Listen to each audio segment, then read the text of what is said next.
Welcome to Berlin, one of Europe's most exciting vegan food scenes because the options are endless. I'm Eunice and I'm going to show you 5 must-try spots when in Berlin and some sights to see, so let's check it out.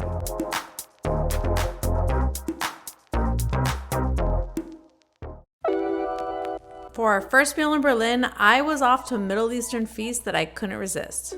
Hi, my name is Daniel. 3 years ago, I had an idea to make a workshop to teach people how to make hummus. So I called it Dr. Hummus Workshop. From there, I developed for a farmer market stand in Boxangerplatz every Saturday. Half a year ago, we opened this place, my new restaurant, Dr. Hummus, that you can come to my clinic and try the homemade hummus that we're making here, from fresh lemon squeezed, tahini, and fresh pita bread. All the ingredients are homemade, and we are trying to make the best food and the best vegan option for other people. The rest of the unique stuff that I prefer to say about myself is the green falafel. I always say to the people, you come because of the hummus and you stay because of our falafel. It's it's green, it's made freshly, and I hope you see you visiting us. And now it was time to enjoy my feast. You guys have been watching my content. I've joked around many times that I'm Homo sapien, and when I saw that there was a place called Dr. Hummus with a bunch of different varieties, I had to come here, especially because they have a couple with fried vegan eggs that are local to Berlin. The brand is made here, so I was like, well, I have to try this. So, of course, one of my favorite dishes is shakshuka also, and it's rare as a vegan when you can find that with the egg and everything. I want to try it. Shakshuka is just a stewed tomato sauce, and then of course it comes with chickpeas and a green tahini sauce and the vegan egg. And I also got shawarma hummus, which of course I wanted to try the classic just to try the original, but it's common in a lot of different countries to have it with meat, right? And so as a vegan, you're obviously not having that. So here you can have it with mushroom shawarma. It comes with shug and green tahini and chickpeas and everything. And then there's sabik, also comes with the vegan egg. It's a different kind of style of hummus too, and it comes with crispy potato balls and eggplant. Typically the popular one is in the sandwich, but this is also the plate version. They have both options here, right? But because, you know, we're eating family style here, I got it all plated. And then there's a dish called masabaka, which I haven't had too often, but it's like a stewed chickpeas mixed with hummus. That, again, that's something I haven't had, so give me everything hummus, right? And this is not hummus, but we gotta, of course, get crispy falafel while we're at a hummus place, and baba ganoush. And we've started with really fluffy imported pita bread. Let's just open this up right now. Look how fluffy this is. This is your spoon. It's funny because when you look at the menu, there's actually a Dr. Hummus etiquette where it says spoons are for soup, not for your hummus. So everything's meant to be eaten with your hands. It makes it just taste better. It's a better experience. The food looks incredible. What am I gonna start with first? So I'm gonna start with the mushroom hummus. I don't know if it's just because it's my first meal of the day. I haven't eaten anything, but this is delicious. The mushroom shawarma is very tender because of the mushroom texture. That's why it often mimics meat very well.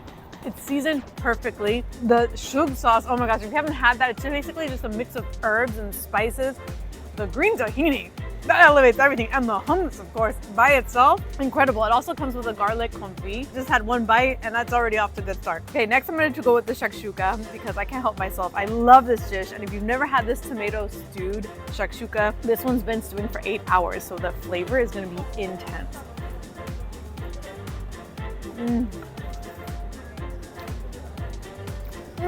That is incredible. The tomato stew is just such bold flavors. It's perfect. It's sweet and savory. It's not too acidic. And the vegan egg is really good. If you're from the US, you're very familiar with yo egg. This is not yo egg. It's not runny, but it's more like a hard-boiled egg in the center, but still the texture is very good. And I love that he tops it with kala namak because it gives it that eggy flavor. Next is the masabaka. Again, the stewed chickpeas with the hummus. The olive oil. What I find really interesting and fascinating is that even though a lot of the ingredients are similar, there's chickpeas and hummus and everything, they have different flavor profiles, which is great because it's like hummus 10 ways and you'll never get bored. Let's try some of this sabik. I might be breaking the rules since I'm using a fork, but I'm sorry, Dr. Hummus. I'm still not a pro. All right, fully loaded.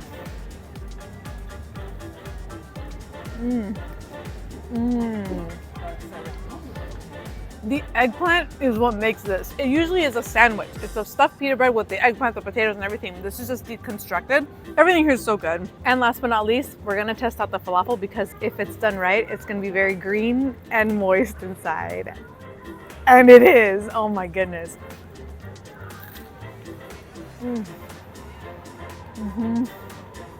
Wow. It's paired with the green tahini, but it's so good on its own. And last but not least, bab ganoush. When I was speaking to the owner, Daniel, earlier, he mentioned how this was his version of baba ganoush, and I said, what makes it different than the other ones? And he said he adds a little more acidity to it. It's so vibrant and fresh. It just doesn't taste sour or anything. The key to making a good baba ganoush is that roasted, charred flavor of the eggplant, right? So everything's well balanced. Highly recommend everything here. You gotta come give it a try, eat it family style. And also, if for whatever reason you finish your whole plate, let's say you're not sharing, but you're still hungry, they will give you a refill of hummus because they do not want you to leave here hungry, which I think that's awesome. So make sure to add this to your stop when you're in Berlin. And of course, don't leave without the dessert. You won't regret it. And for your digestion walk, you must see the Berlin Wall or East Side Gallery because it's a powerful reminder of the city's divided past and a symbol of unity, resilience, and historic change. Then you can head over to Rogaland in the Friedrichstein neighborhood, which is the ultimate creative playground. It's a repurposed 19th century train repair depot, now decked out in vibrant street art, indie galleries, clubs, bars, and even a skate park, which is where Berlin's raw energy and alternative culture come alive. But after a full afternoon of being a tourist, it was now time for dinner. So now I'm at 1990 Living Foods, an all-vegan Vietnamese restaurant, and I was the most excited to visit this restaurant in Berlin, not only because it's one of the top-rated, most popular vegan restaurants in the city, but because after going to Vietnam last year, it's very nostalgic because you go inside, the restaurant is beautiful. They have an insane amount of outdoor seating, and with the colorful stools and everything that's reminiscent to Vietnam, it makes you feel like you're traveling, right? So I love restaurants that do that. They kind of transfer you into the country the cuisine that's serving, right? The cool thing about this restaurant is they give you the options to kind of do like a tapa style, like little small dishes of different little things. And they have a lot of traditional dishes made vegan. At a lot of Vietnamese restaurants, you will find vegan options, but they tend to always be the same. Here, they do all sorts of different things, all dishes that maybe you've never even heard of, and they make them vegan, so I'm excited to try them. So here's what we got. So, bitteschön. This one is La Lot, bao taco, hakao dumplings, eggplant with tofu, soy stripes, like chicken nuggets, vegan one, dragon roll and curry, but one is missing. Oh my goodness. Okay, so the food has arrived and it is beautiful. The presentation is amazing. Another thing that I really like about this place is that it's specific to Hanoi, which is where we started our trip when we went to Vietnam, so I'm excited. Started with some dumplings here. The dumplings look similar to what you would see in like Chinese dim sum, but the sauce here is what makes it taste so good. It's like sweet, but salty. The texture of the dumpling is perfect. It's not too chewy. Then I couldn't resist and I got La Lot. I remember having this only one time before I ever went vegetarian, like years ago at a Vietnamese restaurant in Portland called La Lot. And typically it's leaves and there's minced meat inside, but this has tofu and eggplant, so let me see, I'm just gonna take one off here.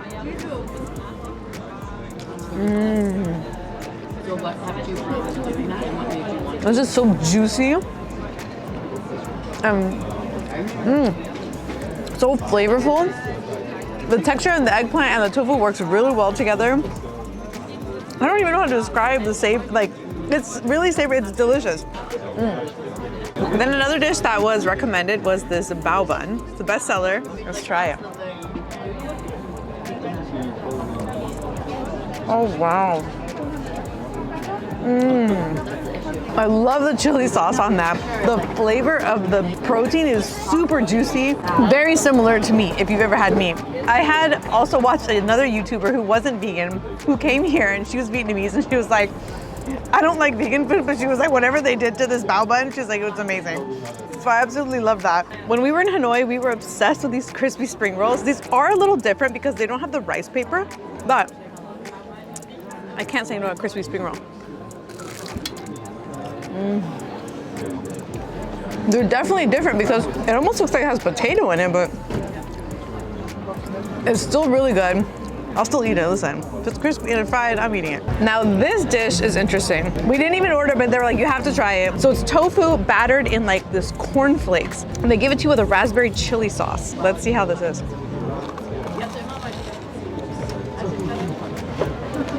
Mmm.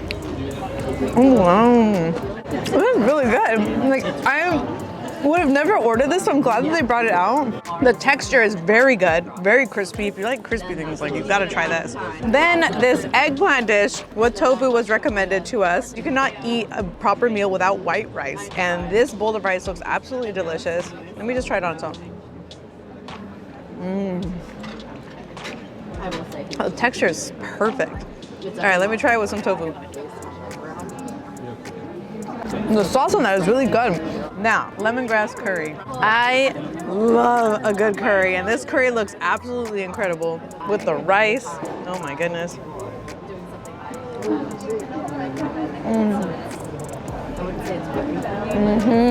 You can taste like the ginger and the lemongrass, and it's not spicy actually. I would almost want it to be a little spicier, but it's really good. The last one at least, this almost looks like chicken nuggets. I think this is called the fit win. So it's like soy in a batter served with chili sauce. Definitely like a chicken nugget, it's delicious. The batter is great. I can see why this is such a hot spot. If you look, there's tons of people waiting in line. The restaurant is packed. It is so busy here. It's because people know it's good. So you better add this to your list when you come visit Berlin. And for our evening night out, we had to check out Berlin's smallest nightclub, Tela Disco, in the Roggeland area. It's 4 to 6 euros, and after you pick your song, it's time to dance the night away.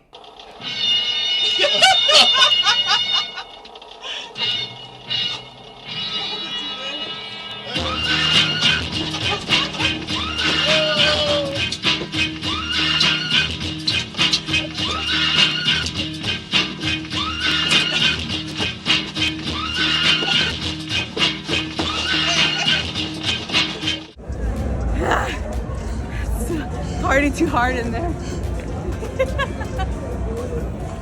But the next morning, it was time for a Swedish vegan experience. So I'm at Mullers Kopar, and they specialize in Swedish meatballs. Even though they're not a fully vegan restaurant, they have a vegan option because from day one, Henrik, the owner, said that here in Berlin, if you do not include a vegan option, because it's the vegan capital of Europe, you're gonna be missing out on customers. So I absolutely love that. And if you're from the US, your exposure to this dish is probably only IKEA.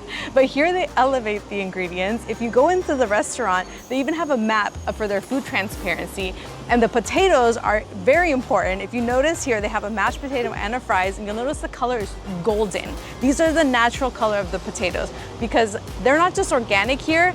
Here you can get a step up from that. It's called deep meter, which is just a higher standard of the cultivation and the farming process. So really love that. The protein for the vegan meatballs is a chickpea protein mixed with psyllium husk and herbs. Very clean, quality ingredients. They make a cucumber salad, looks amazing, vegan aiolis, they have a vegan rice pudding that uses oat milk, the gravy is vegan. Oh, and most importantly, they have lingonberry. In the US, you know, this kind of looks like Thanksgiving a little bit. All right, so I'm gonna get a bite here, fully loaded with these mashed potatoes, loaded bite.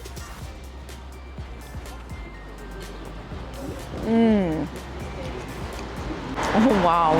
I would say this is comfort food at its finest. The texture of the potatoes is so fluffy. Texture of the chickpea protein, the meatballs is really good, really tasty. Really good flavor. Not too chewy, but it's also crispy. And then the tanginess of the cucumber salad like complements everything with the sweetness. This it really is kind of like Thanksgiving from Sweden. All right, let me try the fries too, because you can't go wrong.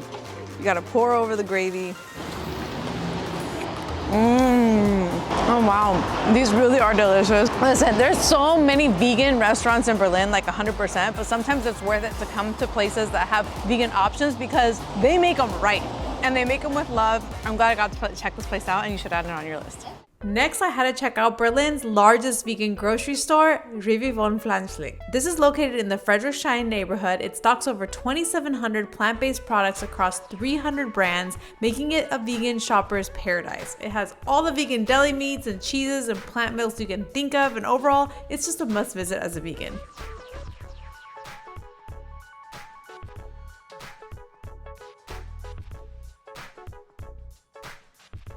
Next, if you want to see the city by boat, I recommend doing a 1-hour city boat tour. I'll leave a link below for the one I recommend on Get Your Guide. And after that, a must visit is Tiergarten Park. It's kind of like Berlin's Central Park, and you can also go up the Victory Column, known for its historical significance and an amazing panoramic view of the city, if you're up for climbing 285 steps.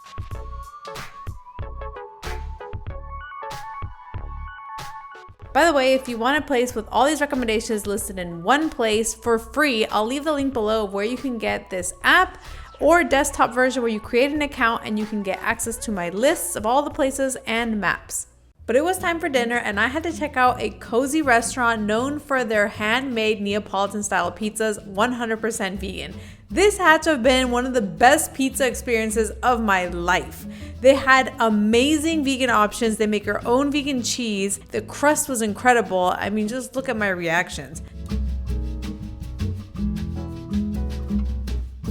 And then if you haven't tried pizza with potato on it or spinach and house-made ricotta, trust me, you'll love it, and I wasn't the only one. And if that wasn't enough, they had this incredible vegan tiramisu that tops any I've ever tried to date. Next, for our nightlife adventure, we had to check out Clunker Cranage because it was recommended to us, which is an amazing rooftop oasis found on top of a parking garage. It's part chill garden with panoramic views and live music with a club. Definitely an experience you have to check out. But the next day, I had to have another iconic dish. So something that you have to get when you're in Berlin or anywhere in Germany are doner kebabs. They're just very iconic. You'll see them everywhere, and it's kind of a representation of how Turkish culture has been embraced in the country. Right now, I'm at a train station, the train station near our hotel. It piqued my interest because I noticed a vegan sign that sold the Voner brand, and I had been recommended that restaurant. They actually have a restaurant, but from where I'm staying, it's about 40 minutes away. So I thought, let me just try this one. They serve it. They have a lot of vegan options, and they keep it in a separate container and fry it in a separate fryer, so you know it's not cross-contaminated. So this thing is massive, and I'm super excited. You have different options of bread, but I got the kebab, so delicious. It's seitan-based. Let's go.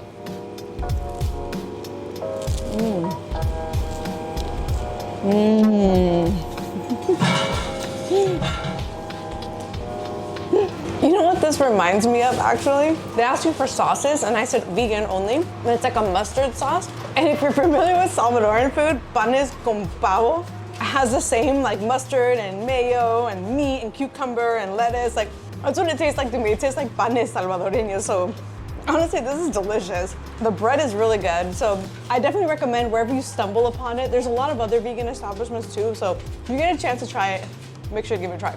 And for my last stop, I couldn't leave Berlin without trying a currywurst because Curry 36 offers a vegan option. You can find a vegan option at a lot of currywurst places, but this is the one that was closest to me, and they have curried ketchup, vegan mayo. It's clearly marked. It was only about €6. So here's my first time taste test. I've never had this before. This is my first currywurst experience, so here we go.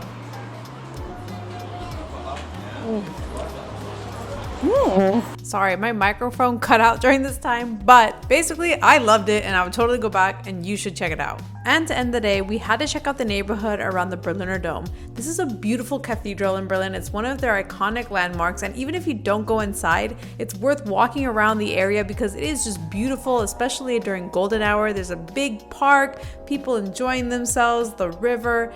It was great.